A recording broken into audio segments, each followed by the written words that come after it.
estar aquí, por habernos invitado para hablar justamente de un tema que en ATTAC ha sido desde sus inicios pues, central. ATTAC se fija justamente como objetivo conseguir una sociedad más justa en términos económicos, y desde el punto de vista de la fiscalidad tiene mucho que ver con ese objetivo, ¿no? ¿Me oís? ¿Se me oye? ¿Ahora se me oye mejor?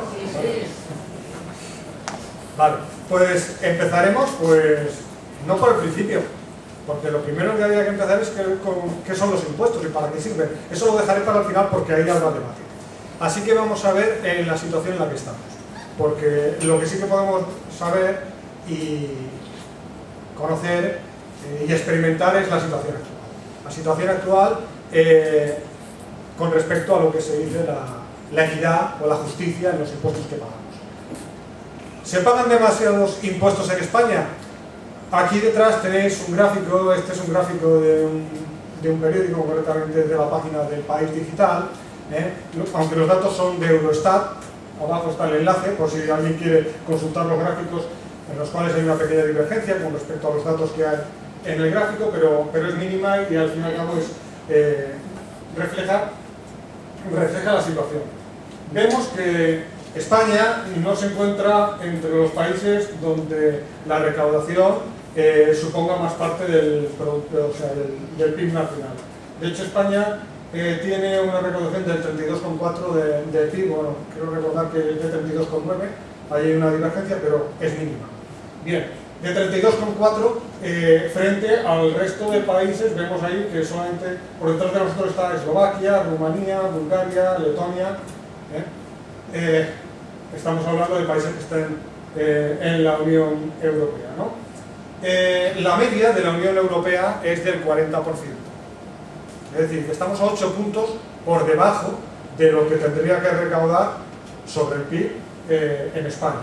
¿No? Nadie dice que nos vayamos al 48,6 de Dinamarca o al 46,7 de Bélgica, pero al menos esos 8 puntos suponen una gran diferencia. Estamos hablando de 8 puntos del PIB, que serán alrededor de unos 80.000 millones de euros. Bien. Esta es la evolución de la recaudación. ¿Vale? Ya hemos visto que con respecto a países de nuestro entorno, en España no se pagan tantos impuestos, o al menos la recaudación del Estado no es tanta como el conjunto, la media de la zona euro. Aquí vemos que la recaudación en España en 2006 era incluso mayor en tantos por ciento con respecto al PIB, un 37,6, y se ha desplomado un 32,4. Vemos, sin embargo, las diferencias dentro de la Unión Europea no son tan grandes, el desplome no es tan grande. Y eso tiene que ver con cómo se estructura lo que se llama el mix fiscal en España, ¿no?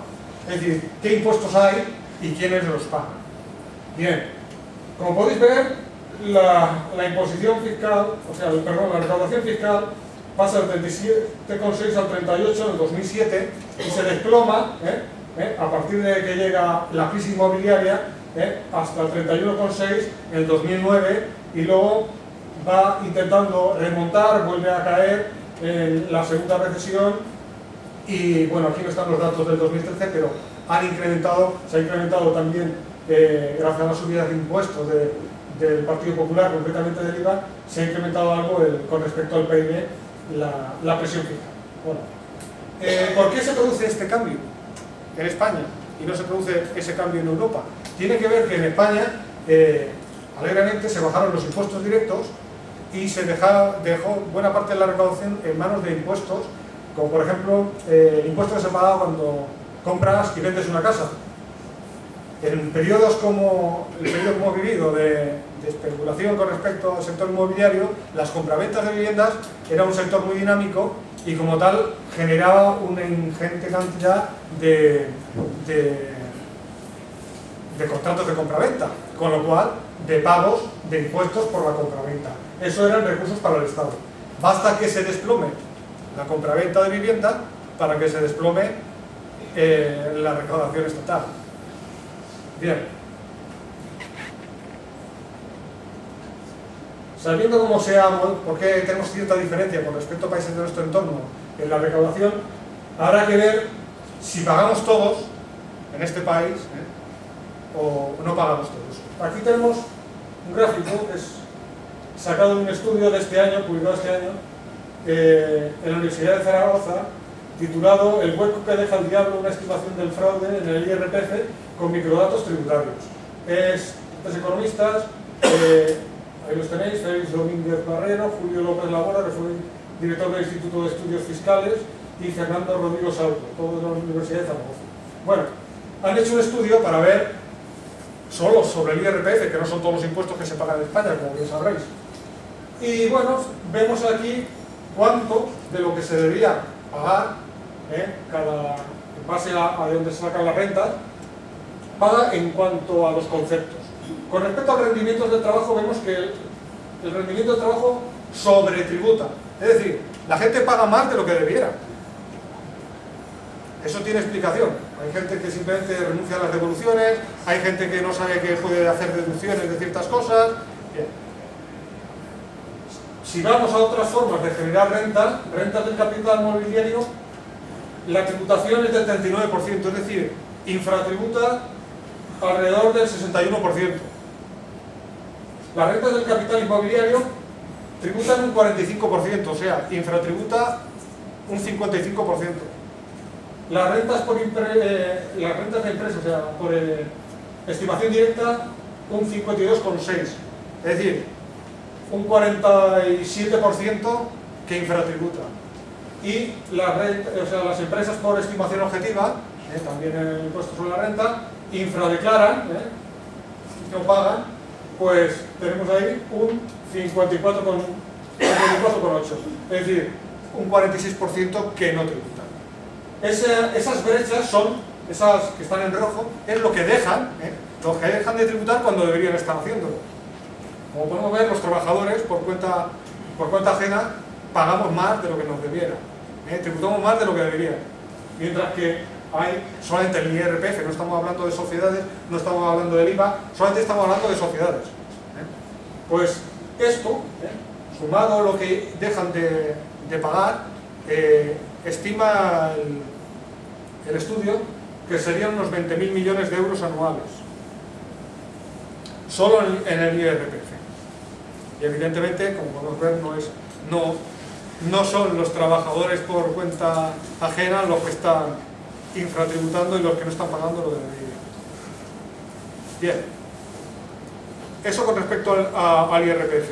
Con respecto al impuesto de sociedades, hay estudios, no los he puesto, pero en el estudio que también se nombra, en este estudio que acabo de hablar, pues justamente da otros 25.000 millones de euros aproximadamente, que sumados a los grandes impuestos, o sea, el fraude total, los grandes impuestos, estaríamos hablando de un 4,5% del PIB que deja de ingresarse, o sea, de fraude fiscal. Bien, en sociedades, claro, todos tenemos que pagar IRPF, todas las personas físicas pagamos IRPF, hay algunos que están exentos, otros que no, tal. Pero en sociedades, todas las sociedades jurídicas que tienen obligación de pagar, pagan todas, y todas las que pagan lo que deberían. Hay una organización en España, una ONG con economistas que se dedica justamente a estudiar el comportamiento de responsabilidad social que tienen las grandes empresas. Es el Observatorio de Responsabilidad Social Corporativa, ¿bien?, que es de donde he sacado este cuadro. Las empresas, las grandes empresas en España, concretamente el IBEX 35, que es las empresas a las que se focaliza su estudio, determina que el 94% de ellas tiene filiales en paraísos fiscales, ¿vale? En el caso de que la empresa tenga operaciones en paraísos fiscales, es transparente a la hora de informar sobre el tipo de actividad y volumen de cuentas generado. Bueno, pues solamente dan información 4 de ellas, que es el 11%. Se compromete la organización a cumplir con todas las leyes, estipulaciones, obligaciones fiscales y públicas de forma transparente en cuestión fiscal. Solamente una de las 35 se compromete. Informa sobre la estrategia y la política fiscal, solo 2 de las 35 lo hacen. Informan sobre las exenciones y créditos fiscales que reciben, solo 1 de las 35 lo hace. Bien. En el IBEX 35, 33 de las 35 empresas, el 94%, poseen empresas participadas. Pero es que las otras 2 que quedan, que no están incluidas entre esas 33, si bien reportan que tienen empresas radicadas allí, lo que dicen es que informan que su actividad está relacionada directamente con su operativa de negocio. Es decir, que las otras 33 tienen allí empresas que no están directamente relacionadas con su operativa de negocio. Son empresas, son sociedades instrumentales. Sociedades instrumentales son instrumentos para justamente lo que se llama en términos de expertos, bueno, en términos eufemísticos más bien, planificación fiscal. Es decir, pagar lo menos que se pueda. ¿Hasta dónde? Bueno, un ejemplo que no es una empresa del IBEX 35, pero sí que es una empresa grande que trabaja en España, una empresa de consumo.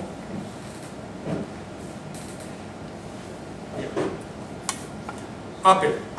Apple ha sido investigada por el Senado de los Estados Unidos. Y ahora diré por qué, a qué viene todo esto. Bueno, pues justamente utiliza empresas instrumentales, concretamente en Irlanda, para afirmar que ni están aquí ni están allí. Eso en palabras del senador, que es el jefe del subcomité permanente de investigaciones del Senado de los Estados Unidos. Apple ha encontrado el santo grial de la ilusión fiscal, ¿vale? Con ello ha conseguido dejar de pagar decenas de miles de millones de dólares en Estados Unidos. Bien, en España, esa misma empresa, a la sociedad que gestiona las tiendas propias de Apple, la declaración del impuesto de sociedades le salió a devolver en 2011, tras multiplicar, eso sí, por 14 sus ventas. La firma compra una sociedad de Apple en Irlanda los productos a un precio tal que la comercialización apenas le deja margen ni beneficios, y en consecuencia tampoco tiene que pagar impuestos. Esto es sacado del país digital, es decir, si uno quiere buscar lo que hacen las grandes empresas, es que es de conocimiento público. Directamente Apple utiliza la empresa instrumental allí para utilizar lo que se llama precios de transferencia, minimizar el pago de impuestos en España. Bien, a lo que iba, el coste de los aprovisionamientos de las empresas fue de 60,6 millones de euros, con lo que el margen bruto fue solo del 19%, lo que apenas hace que las empresas, o sea, lo que Apple, veis que siempre está llena de gente comprando, parece un negocio que es bollante. Bueno, pues cuando uno ve su margen de explotación, las empresas, o sea, lo que son las tiendas Apple, tienen un margen de explotación que las deja casi en la quiebra. ¿Por qué? Porque, claro, utilizan la empresa esta, Apple Sales International, justamente para imputar los beneficios en Irlanda, mientras los costes, que es el personal, y comprar el producto desde Irlanda, que es la misma empresa, se lo autocompra, lo compra a unos precios altísimos, con lo cual no tiene margen aquí. Y como el impuesto de sociedades se hace sobre el beneficio, si no tienes beneficio o lo tienes muy bajo, no pagas el impuesto. Si además consigues que el impuesto, o sea, que el beneficio aparezca en Irlanda, donde se tributa menos, tributas en Irlanda y tributas menos de lo que deberías, pero evidentemente no tributas en España. Bien, las grandes empresas, sociedades, antes hemos visto que los trabajadores por cuenta ajena sobretributan frente a otras rentas, en el impuesto sobre la renta. En sociedades, esto es de la página de Gesta, que es el sindicato, uno de los sindicatos principales de los subinspectores de Hacienda. Bueno, nos dice que las grandes empresas cruzan muchas veces la delgada línea roja que existe entre la ilusión, uso abusivo de instrumentos legales disponibles y la evasión de impuestos. Les permite a las grandes empresas reducir el tipo nominal del impuesto de sociedades del 30 hasta el 17, es decir, el tipo que pagas el nominal no es el efectivo, el real. Pagas del 30 al 17, lo que supone una tributación incluso inferior a la de buena parte de sus empleados sobre el IRPF, es decir, la gran empresa con miles de trabajadores paga menos por sus beneficios que los trabajadores que están en la línea de producción. Y no solamente con respecto a sus trabajadores, con respecto a otras empresas, se produce un agravio comparativo, porque lo que podríamos esperar con un tipo fijo o dos escalas, uno de 25 y otro de 30, tendríamos que ver pues, que las empresas más grandes tienen un tipo efectivo superior que las más pequeñas. Lo que vemos es todo lo contrario. Vemos que se ha hecho estudio por parte de Gesta y han determinado que los datos relativos a las 105 mayores entidades de crédito, su tipo medio efectivo, el tipo que pagan, se sitúa en el 16,8, que es casi 6 puntos menos que las microempresas. Una empresa, haces un bar que sea una microempresa, sociedad anónima, pues pagas más de tipo que una de tipo efectivo que el BBV o que el Santander. Claro, eso es con respecto a lo que llamamos la equidad, simplemente es un atentado a la equidad y además evidente. Salta a la vista por todos lados, porque es que esto lo sabe el Instituto de Estudios Fiscales, esto sabe Hacienda, tanto los funcionarios como el Ministerio, es de conocimiento público, se hacen estudios. El caso es que no se pone coto a esa actuación. Bien, ya hemos hablado. Ya hemos visto sobre sociedades, ya hemos visto sobre el IRPF. Vemos el resto de impuestos. Hay impuestos que han subido, nos han subido el IVA, del 21, pasó del 18 al 21, una subida de 3 puntos que ha afectado muchísimo, como todo el mundo sabe. Quizás si no lo sabe, pues se lo explicamos. El impuesto sobre el valor añadido es un impuesto sobre el consumo y se grava con respecto al consumo que uno tiene. Como las personas que no ahorran, es decir, las personas que son pobres son porque no ahorran, se lo gastan todo. Esas personas gravan toda su renta en consumo. Toda su renta está grabada por el impuesto, mientras que el ahorro, eso no está grabado por el impuesto del valor añadido. Es decir, cuanto más ahorras, si eres muy multimillonario y no te gasta igual un 15% de tu renta, el 90% no está grabado por el valor añadido, porque no lo consumes. Así que es un impuesto evidentemente regresivo. Grava pues, el consumo y evidentemente cuanto más consumas, más pagas. Cuanto más consumes con respecto a tu renta. Bien. Bueno, pues lo han subido del 18 al 21. El material escolar es una subida de 17 puntos. ¿Vale? El cine y las peluquerías suben del 8 al 21, es decir, hemos visto una subida de impuestos, ¿vale?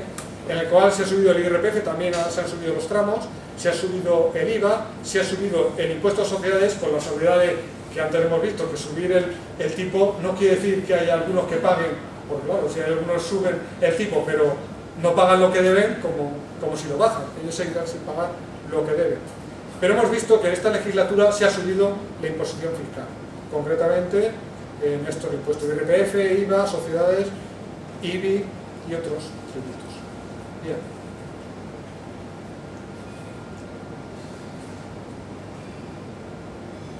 A ver qué queda al revés. Bien. También hay impuestos que aparecen y desaparecen. El guardián tributario que se llama es el impuesto del patrimonio, un impuesto que grava directamente la riqueza. Es el impuesto sobre la riqueza. Como también el impuesto de sucesiones y donaciones, es un impuesto sobre la riqueza, que se transmite cuando uno muere, pero sobre la riqueza, no sobre la renta generada. Bueno, en el caso del impuesto de patrimonio, lo ha vuelto a recuperar el Partido Popular después de que lo quitara el Partido Socialista y lo ha vuelto a eliminar el Partido Popular. Concretamente aquí tenéis el fragmento de la ley en la cual dice: con efecto del 1 de enero de 2015 se introducen las siguientes modificaciones en la ley presupuestaria 19 del 91, de 7 de junio. Se modifica el artículo 33, que queda redactado de la siguiente forma: bonificación general de la cuota. Sobre la cuota íntegra del impuesto se aplica una bonificación del 100%. Es decir, bonificación del 100% es que no pagas el impuesto. Bien, pues ya está. Es lo que se hizo anteriormente. Dice: no he quitado el impuesto, le he dado una bonificación del 100%. Bien, ¿cuánto ha recaudado el impuesto? Cero. Claro, lo bonifica. ¿Se paga el impuesto? No. Pues se ha vuelto a quitar el impuesto a la riqueza. Bien. Hemos visto así una evolución hasta cierto punto de quiénes pagan, quiénes no pagamos, perdón, quiénes pagamos, quiénes no pagan, a quiénes les suben los impuestos, a quiénes no se los suben, Y ahora vamos a, digamos, de alguna manera esbozar unas líneas en las que tendría que ir una política fiscal, tributaria más bien, que tuviera como objetivos la justicia fiscal. Es decir, tanto lo que se llama equidad vertical, es decir, si uno tiene más y otro tiene menos, hay que gravar más al que tiene más y menos al que menos. Eso es lo que sería equidad vertical. Y horizontal, que es en dos condiciones en las que ambos tenemos las mismas rentas. Yo, por ejemplo, tengo 10 personas a mi cargo y tú no tienes ninguna. La equidad horizontal diría, al que tiene 10 personas a su cargo no le voy a gravar tanto como al que no tiene ninguno. Eso sería la equidad horizontal. Es decir, a los que son diferentes los trato de manera diferente. ¿Vale? Es decir, porque hay veces que son términos que se utilizan en Hacienda Pública, pero que la gente no sabe, y la equidad pues se diferencia en esas dos, digamos, esas dos vertientes. De todas maneras, que sepáis que en economía no hay un punto de que digas, no, es que esto es más equitativo, esto es menos. Eso es intuitivo, no es, digamos, no hay un punto geométrico que digas, ahí está la equidad. No, eso es una valoración por parte de la sociedad, lo que es equitativo o lo que no, pero es algo muy intuitivo. La gente, claro, cuando ve que alguien con una capacidad de pago inmensa paga mucho menos impuestos que él, pues ahí se crea, pues claramente un agravio comparativo y ve que esa situación no es justa. ¿Se puede eso, digamos, hacerlo matemáticamente? Pues no podemos decir, es que es 3 veces más justo o 5 veces más justo que esto. No, podemos decir que esto es claramente injusto, y lo que hay que hacer es buscar que esto sea justo. Bien, para que sea justo los impuestos, ¿qué tendremos que buscar?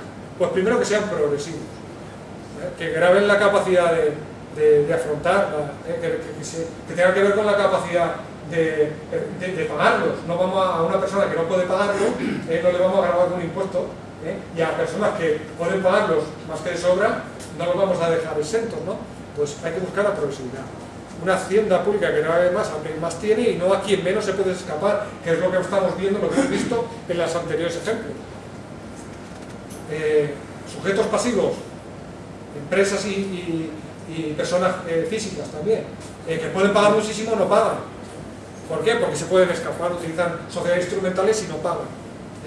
Permiten la ilusión fiscal, y dejan de pagar. La progresividad dice, pues no señores, esto hay que hacer que paguen más.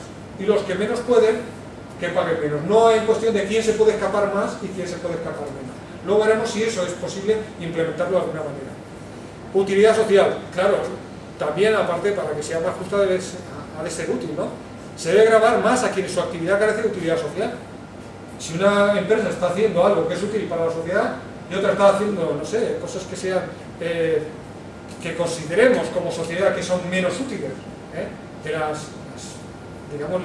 las permitimos, pero no las consideramos algo socialmente muy deseable. Por ejemplo, el alcohol, sí, vale, lo permitimos. Bien, la gente puede vivir, pero hombre, no vamos a coger y vamos a gravar mismo la producción de alimentos que la producción de alcohol. Sería, si buscamos cierta justicia, habrá que gravar aquellas actividades que tienen menor utilidad social, tendrán que estar más grabadas y tendrán que soportar una mayor carga de impuestos. Bien, ¿por qué rescatamos autopistas o subvencionamos la compra de coches mientras cargamos de impuestos a los que generan energía renovable? ¿Vale? O bueno, mismo, ¿por qué damos enormes excepciones y bonificaciones al ahorro, es decir, a los ricos? Porque el que ahorra es que es rico. Si no te lo puedes gastar, si no te lo puedes gastar, lo ahorras. No puedes hacer otra cosa que ahorrarlo, que es lo que hacen los grandes millonarios. Es que no se lo puedes gastar, no te puedes gastar 10.000 millones. Tendrías que hacer un esfuerzo titánico para poder gastarlo los 10.000 millones. Seguro que no puede ni él ni toda su familia gastarse los 10.000 millones. Pero claro, ese ahorro está ahí. ¿Por qué le damos exenciones? ¿Cómo le estamos dando exenciones fiscales a ese ahorro? Eso no es ningún sacrificio para él. Y sí que es una bonificación, es un premio a una conducta que no es socialmente útil. Eso tendría que eliminarse, desde mi punto de vista. Es decir, habrá puntos de vista, pero yo creo que tiene que ver, mi punto de vista tiene que ver con la justicia fiscal. Si ya vamos a ver, no es que esas personas se pueden escapar más fácilmente que tienen una nómina y tal. Hombre, claro, si vamos desde ese punto de vista, pues sí, claro, al que no se puede escapar, claro que le puedes poner un impuesto, pero al que puede pegar un salto y decir estoy aquí o no estoy en ningún sitio, como hace Apple, pues evidentemente es muy difícil poner impuestos, ¿no? Pero no podemos, por ello no podemos dejar de buscar la justicia, porque si empezamos a dejar de buscar la justicia y decimos solamente hacemos lo que nos dejan hacer, pues al final no hacemos nada. También los impuestos han de ser eficientes, pero en el sentido de que lleven la economía lo más cerca de las fronteras de posibilidades de producción, es decir, que podamos utilizar todos los recursos productivos a nuestro alcance para hacer, bueno, dar bienestar social, bienes y servicios a la gente. No podemos tener 7 millones de personas desempleadas. Eso sí que es un desastre, eso sí que es un despilfarro. Eso es un despilfarro brutal. No el déficit público, eso lo hablaremos después, porque eso no es un despilfarro. El despilfarro es tener a 7 millones de personas que no están trabajando, queriendo trabajar, o tener un 25% de infrautilización del capital físico. Eso sí que es un despilfarro real. Lo otro es financiero, y lo financiero se puede subvertir de muchas maneras, pero de una en especial que lo haremos después. Bien, eficientes tienen que ser, si un impuesto no es eficiente quiere decir que la actuación del Estado sobre la economía, en vez de ser para llevarla a la máxima potencialidad, es para lo contrario, y no vamos a intervenir para hacer daño, ¿no?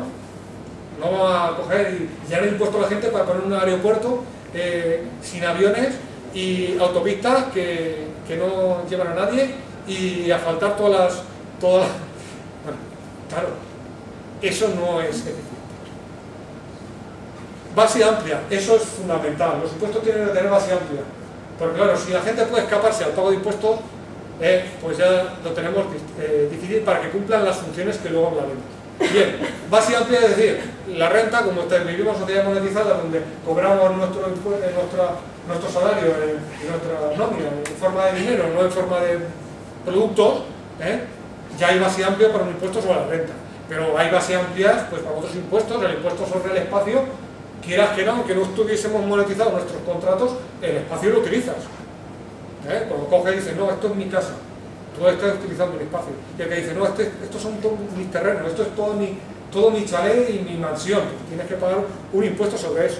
Vale. Pues que sea de base amplia le permite al Estado utilizar bien, utilizar toda la potencia que tiene el impuesto como herramienta de política económica. Se tiene que tender hacia la imposición directa. La imposición directa, ¿por qué? Pues renta, patrimonio y sociedades. Imposición directa, porque hemos visto que los de imposición directa no son tan, como hemos visto el desplome, la recaudación en España por culpa de que la imposición indirecta había cogido mucha fuerza, y sí, la imposición indirecta viene muy bien cuando todo el mundo compra y vende, pero si dejas de comprar y vender, se acabó.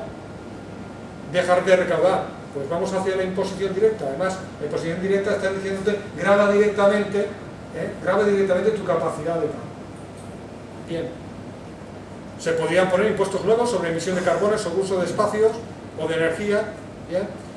Y también para que otra de las líneas fundamentales para hacer una reforma fiscal es que saber que la hacienda pública tiene que tener a su disposición los recursos de personal, materiales y legales, porque es que podéis tener los recursos materiales que no se tienen, los recursos personales que tampoco se tienen, y los recursos legales es que tampoco se tienen. Si los recursos legales no se tienen, ya puedes tener todos los funcionarios que quieras y dicen, a estos no se les puede tocar, tienen exención.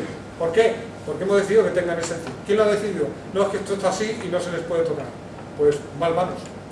Tienen que tener los recursos legales para hacer que la letra de la ley se cumpla. Si no, tenemos casos como los que hemos hablado del IBEX 35, de Apple, en este caso que es empresa que no es del IBEX 35 evidentemente, pero es una empresa residente porque aquí vende y gana dinero y tiene que pagar impuestos. Parece que tenga radial, pero es que es muy llamativo. Bien, tenemos que darnos cuenta que el 20% de los funcionarios de Hacienda se encargan de controlar el fraude, pero solo el 20% de los que se encargan de los funcionarios de Hacienda, se encarga de controlar a los que hacen el 70% del fraude. Es decir, el 80% de los funcionarios se encargan del 20%, del 30% del fraude. Y luego tenemos el 20% de los funcionarios, solo el 20% sobrecargado para el 70% del fraude. Tendría que buscarse, digamos, la eficacia en que los funcionarios tienen que ir a lo que se llama grandes bolsas de fraude, que está evidentemente no en los asalarios. Bien, y ahora vamos a la parte final, ya acabando, que es donde posiblemente vaya a haber bastante debate, porque mucha gente va a pensar que lo que digo no es cierto y tendrá sus razones y yo pondré las mías. Bien, ¿qué son y qué no son los impuestos? A mí una de las cosas como funcionario que siempre me ha molestado, y luego como estudioso la teoría monetaria moderna me ha quedado claro que la contestación es clara, es que los impuestos no son pagos de los sujetos pasivos por los servicios públicos que reciben. Y esto a la gente le va a sonar, eso es lo típico. Era un funcionario y te dice, que yo a ti te pago. No, usted a mí no me paga, usted paga sus impuestos. Y a mí me paga el Estado, que es distinto. Parece que la gente inmediatamente, yo pago los impuestos y el Estado paga a los funcionarios. Luego veremos que eso no es así. Pero bueno, ya se discutirá y por eso digo que habrá debate. No son pagos de los sujetos pasivos por los servicios públicos que reciben. De hecho, hubo tiempos que la Hacienda Pública directamente no daba ningún servicio, a menos que entendemos como servicio público el que llegue el recaudador con la guardia y diga, a ver, los impuestos que no los tienen, te cortan un brazo. Este es el servicio público que recibes por el pago de impuestos. Bien, claramente la Hacienda Pública, los impuestos no son pagos por los servicios públicos que se reciben. No son, y ahí, claro, no son el medio de financiación del gasto público en un Estado soberano monetariamente. Luego hablaremos debatiremos sobre esto. Sí que son unas deudas de todos los sujetos pasivos para con el Estado que los impone en su jurisdicción. Esto está un tanto, bueno, simplemente que tenemos que pagar los impuestos porque el Estado nos obliga, no es algo voluntario. Son las deudas que el Estado te dice, ¿has nacido en España? Obligado al pago de impuestos. Ya está. Has nacido en España. Comes en España, ya estás pagando el impuesto, el IVA. Porque aquí, bueno, igualmente tú directamente no, pero el que te compra la comida sí que lo pagas. ¿Vale? Bien. Son deudas, los impuestos son deudas de los sujetos pasivos con el Estado. El Estado los impone y no por ello dice, yo impongo el impuesto sobre la renta. Porque así me das. No, yo pongo el impuesto sobre la renta, como se hacía en la Hacienda Pública absolutista. Impuesto sobre la renta, exentos, la Iglesia, que estos también están en algunas cosas, la nobleza y los demás a pagar. ¿Vale? Los demás pagaban. ¿Qué recibían a cambio? ¿Recibían seguridad social? No. ¿Recibían algo a cambio? No, pagaban impuestos, sostenían el Estado. Sí, sostenía el Estado, pero no recibían nada a cambio. Bien, ¿y qué son también los impuestos? Un instrumento de política económica, que eso es fundamental.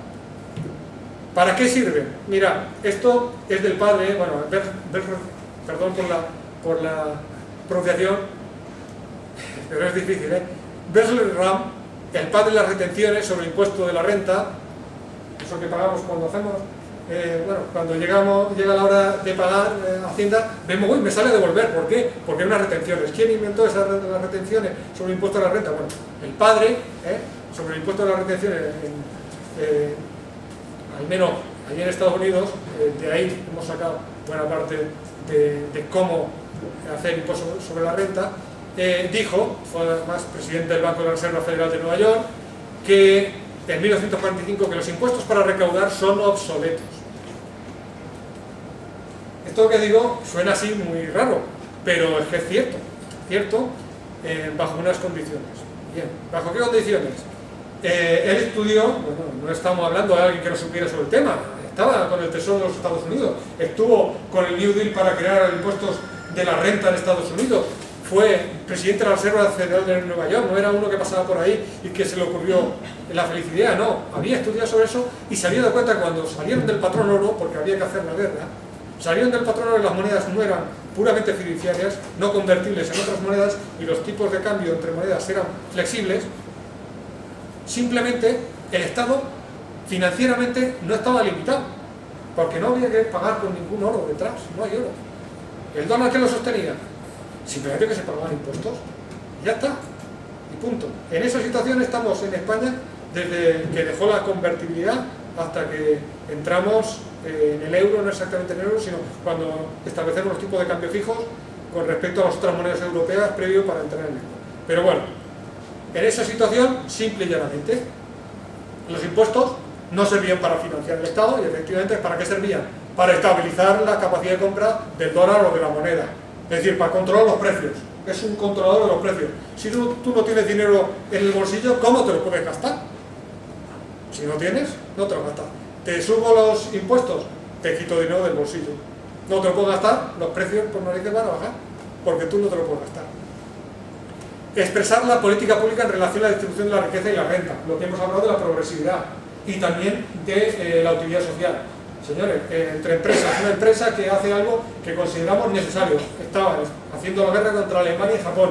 ¿Qué es necesario? Pues evidentemente lo que es necesario es tanques. ¿Qué no es necesario? Pues coches deportivos. Pues evidentemente el tratamiento fiscal no es el mismo, ¿vale? Y con respecto a la renta entre los individuos, una persona que ahorraba mucho, ¿y para qué sirve ese ahorro? Directamente el Estado va a poder financiarse sin necesidad de ningún ahorro externo de nadie. Así que ¿para qué lo vamos a bonificar? Tipos marginales del 95. Tipos marginales que hoy en día lo dicen y dicen, eso no existen ni en los países comunistas. Por un país capitalista, Estados Unidos de América, y nunca ha dejado de ser capitalista, y no he visto tipos marginales así. Claro, hay que mirarlo, pero dices, ¿cómo puede ser eso? Pues efectivamente, cuando uno se da cuenta de para qué sirven los impuestos, como bien decía Besserer. Bien, perdón por... seguramente no se pronuncia así, pero bueno, yo lo digo de esta manera para que nos entendamos. Subsidiar o penalizar varias industrias o grupos económicos. Pues bien, lo que hemos dicho también de lo mismo. No solamente expresa la política pública, sino también subsidia.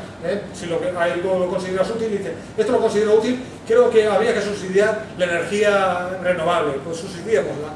Ya está. ¿Por qué? Porque así se expresa la preferencia de lo pública, ¿no? De lo que es el bien público. Dice, vamos a hacer política pública para expresar las preferencias de la sociedad con respecto a la generación de energía. Queremos generar, hacer generación de energía, por la redundancia, renovable para no contaminar y darle un futuro, digamos, sostenible a nuestros hijos. Pues bien, subsidiémosla y penalicemos la otra. Ya está. ¿Por qué? Simplemente porque lo hemos decidido como sociedad. Aislar y asignar directamente los costes de ciertos beneficios nacionales como autopistas y seguridad social. No porque sean el coste, sino para que la gente sepa que tienen un coste. Las pensiones ahora ha habido reforma de pensiones, pero las pensiones públicas se dotaban hasta hace poco, se dotaban vía presupuesto. De hecho, las pensiones de los funcionarios que en su momento aprobaron las constituciones antes de la reforma, no reciben de la seguridad social, sino recibirán del presupuesto público directamente, se dotan directamente. Pero al ponerlo, hacer cuentas de seguridad social, lo que estás diciendo, señores, hay costes reales, no financieros sino reales, porque a los no activos los mantienen los activos. Haya dinero o no haya dinero de por medio, porque los activos son los que hacen las cosas y los inactivos los que no lo hacen. Con esto, lo que hacemos, la política fiscal dice, señores, hay una parte que les quito a ustedes para decirles que los activos tienen que hacer todo esto, o más inclusive, para darles a ustedes seguridad social, o para que ustedes utilicen autopistas. ¿Quieren más autopistas? Pues les voy a quitar más, no porque el coste sea ese, sino simple y llanamente para que ustedes tomen conciencia que si quieren más autopistas y quieren seguir pagando más impuestos, pues vale, ¿por qué no? Pero que sean conscientes de que tiene un coste real, no un coste en dólares, sino un coste real. Porque como la gente sufrimos muchas veces de decir, no, esto no cuesta nada, no lo pago directamente, no cuesta nada. ¿Cómo que no cuesta nada? ¿Que la seguridad social no cuesta nada? ¿Me quiere decir que el que está allí no está trabajando y tiene que ir a su hora a trabajar y tiene que atenderte? Pues claro que cuesta. Y esos son recursos reales que se podrían utilizar en otras producciones. Y el Estado está ahí diciendo, yo controlo, digamos, yo saco eso de la producción privada y lo pongo a producción pública, pero la sociedad tiene que estar informada de ello. ¿Cómo lo hago? aislando con algún tipo de impuesto, contribución a la seguridad social o contribución para las autopistas, que es independiente del coste, no es que pagues con las autopistas o que pagues la seguridad social con ella. De hecho, le hicieron una pregunta al presidente de la Reserva Federal de ahí de Australia, justamente con el tema de eso de la seguridad social, sobre que no se podía pagar y tal. Australia es un país pequeño, pequeño no es grande, pero es pequeño en cuestión de económica, ¿vale? Con respecto, digamos, a España y a la Unión Europea y tal. ¿Y qué pasa? Ellos son soberanos monetariamente, ¿vale? Y le preguntaron, ¿qué pasaría si por ejemplo, el Estado emite un cheque y no hay fondos? ¿Qué haría la Reserva Federal? ¿Lo pagaría? Pues sí, lo pagaría. ¿Cómo se puede dar sin fondos un banco que emite moneda fiduciaria si no tiene que respaldarla con oro ni con nada? Es una anotación contable, que es importante, claro que es importante, puede tener efectos sobre los precios, sí, puede tener efectos económicos importantes, vale, pero la sostenibilidad en una economía, o sea, de un país soberano monetariamente, para nada, siempre podría pagar la seguridad social. La seguridad social, pagarla. Los bienes y servicios reales que supone todo aquello que los inactivos necesitan, eso pagarlo como se paga, no en dinero, se paga en recursos reales. Si no tenemos a millones de personas empleadas en darnos bienes y servicios, estar activos, ya podemos tener el dinero capitalizado que queramos. No vamos a poder pagar porque no va a haber médicos para atendernos, no va a haber gente que dé los bienes y servicios que necesitamos. Muchas veces sufrimos de cierta ilusión que pensamos que el dinero es automático. El dinero crea el dinero no crea los bienes y servicios, los bienes y servicios los crean las personas, nosotros y la naturaleza, la energía y los materiales. Pero el dinero no, el dinero es lo único que podemos hacer, una anotación contable y punto. Así. De hecho es así como lo hacen. Los impuestos entonces, desde el punto de vista de la teoría monetaria moderna, ¿para qué sirven? Pues principalmente para estos objetivos, y estos son fundamentales. Crea la necesidad de utilizar la moneda en la que está establecida la deuda tributaria, en la que se pagan los impuestos. ¿En qué pagamos los impuestos en España? En euros, que es la moneda. ¿En qué se pagaba antes de entrar en euros? En pesetas. ¿Alguna vez le hemos pagado en francos? ¿Te han dejado pagar? ¿En España te dejaban pagar en francos tus deudas con el fisco? No. ¿En cabra? No. Tenías que coger y decir, cambiarlos por pesetas, cambiarlos por euros. ¿Por qué? Porque es fundamental. La moneda y la fiscalidad están tan unidas como que renunciar a la moneda es renunciar a los poderes fiscales del Estado. Están muy restringidos. Crear la necesidad de utilizar la moneda en la que está establecida la deuda tributaria. Imaginaos que ahora no hay dinero. Por ejemplo, las sociedades cuando llega la colonización de África y de Asia por parte de los europeos, llegan a sociedades no monetizadas. ¿Cómo les obligas a trabajar por dinero? Parece sencillo, claro, nosotros trabajamos por dinero y ellos también. No querían. ¿Cómo les obligaron? Impusieron, valga la redundancia, un impuesto sobre la choza. No pagabas el impuesto sobre la choza, llegaban los soldados, te quitaban la choza, te tiraban de allí. ¿Qué hizo la gente? Tuvo que empezar a trabajar por dinero. ¿Dónde? ¿Quién da dinero? ¿Quién da libras o quién da francos? Pues fíjate, dan unas plantaciones y unas minas de los colonizadores. Pues habrá que ir a trabajar a ellas. Eso nos quitan la choza. Y claro, por ejemplo, el que podía vender cabras, pues ya se encargaba, en vez de tener que ir a trabajar a las minas y tal, le cambiaba a uno que iba a trabajar a las minas por cabras y conseguía de esa manera el dinero para pagar impuestos. Daros cuenta que el pagar impuestos y el dinero es que, desde el punto de vista capitalista, es la teoría, una de las dos teorías principales por las que se origina el dinero y cómo aparece y tiene fuerza en nuestras sociedades, es justamente esa. Los impuestos, como dice teoría monetaria moderna, impuestos crean la necesidad de utilizar dinero. También crean el espacio de apropiación de recursos reales, lo que pasaba en los países no monetizados, en África y en Asia, cuando se utilizaban esas monedas de las metrópolis, dijeron, pues oye, tenemos que crear espacio. Esta gente está trabajando en lo que ya quiere, no quiere trabajar en lo nuestro. Ponemos el impuesto y ya vamos a hacer que trabajen en lo nuestro. Y ya dejamos que ellos mismos van a tener que buscarse la vida para poder encontrar el dinero y pagarlo. Creamos espacio a nuestro gasto, al gasto de ese Estado. Apropiación, no gasto financiero, no moneda que crea libremente, sino lo real, las horas de trabajo de esas personas, los bienes que se produzcan en esa economía, que igualmente antes no estaban monetizados, pero cuando llegan los colonizadores se monetizan gracias al impuesto. Afectan la demanda. Al afectar la renta disponible, lo que he dicho, si tenéis menos dinero en el bolsillo gastaréis menos.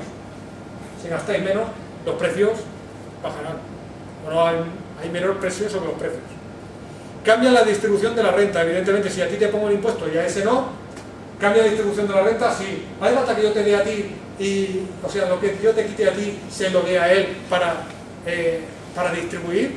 No. Con quitarte a ti y darte a ti, como yo puedo crear el dinero que me dé la gana, yo le doy a él y a ti te lo quito. De hecho, los impuestos, desde el punto de vista de la teoría monetaria moderna, lo que hacen es destruir dinero. Los impuestos destruyen dinero, que es lo que hacen justamente en Estados Unidos. Coges, pagas con tus impuestos, llega allí a pagar con dinero en efectivo, llega ahí a la oficina, ¿no?, de recaudación, y lo que hacen, pagas con los dólares, cogen los dólares, los meten a la trituradora. ¿Por qué? Porque van a gestionar eso, sus papeles. Lo eliminan porque el dinero ya lo crea el Estado. ¿Para qué necesitas llenar una bolsa que puedes crear de lo que está dentro de la bolsa? Lo puedes crear tú mismo. ¿Para qué necesitas recolectarlo? No, los impuestos simplemente los sacas, se los coges allí y lo destruyes. Y el gasto es lo que lo introduce en la economía. Cambia con ello la distribución, evidentemente. Al que le pongo un impuesto tiene menos renta disponible, y al que le quito un impuesto, le doy una subvención, tiene más renta disponible.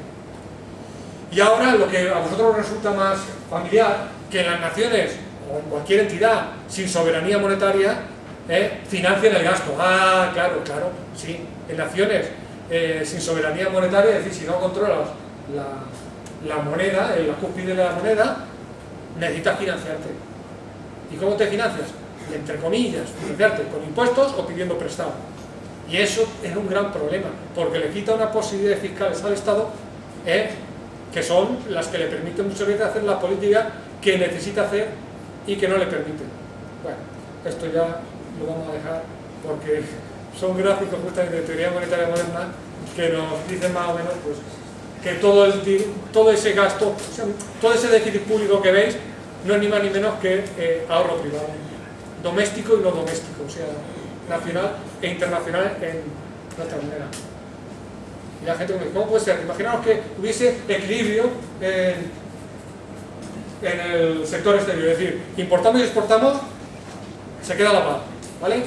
Todo el déficit público es igual al ahorro privado, todo, al centro. ¿Cómo puede ser eso? Pues sí, claro. Si no, ¿quién puede introducir el dinero? El que gasta, el que lo crea. Antes de que haya gastado el Estado dinero, ¿cómo le podéis pagar impuestos que, pues vamos, llegáis, estáis en África o aquí ya no existía moneda, pues vamos, que no existía moneda. Se crea un Estado, llega aquí una autoridad y dice, voy a poner un impuesto, vale, vais a tener que pagar el impuesto.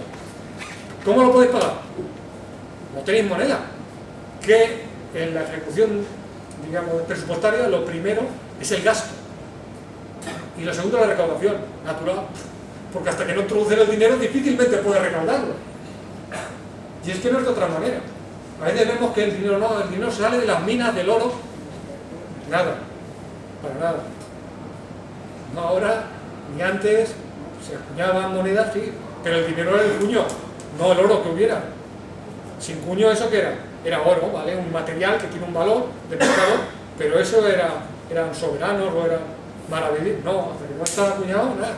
Y el cuño es lo que le da valor a la moneda, es lo que es la moneda. Lo otro es el material, papel, o si quieres una anotación electrónica. Bien, bueno, pues ya sé que esto va a crear debate, esperemos que discutamos sobre el tema y que vosotros me informéis a mí, yo os informe a vosotros y podamos sacar, digamos, de esta manera nos sirva para contextualizar hasta dónde tiene poder un Estado, cuando es o no es soberano monetariamente, para hacer política fiscal. Y nada más. Muchas gracias.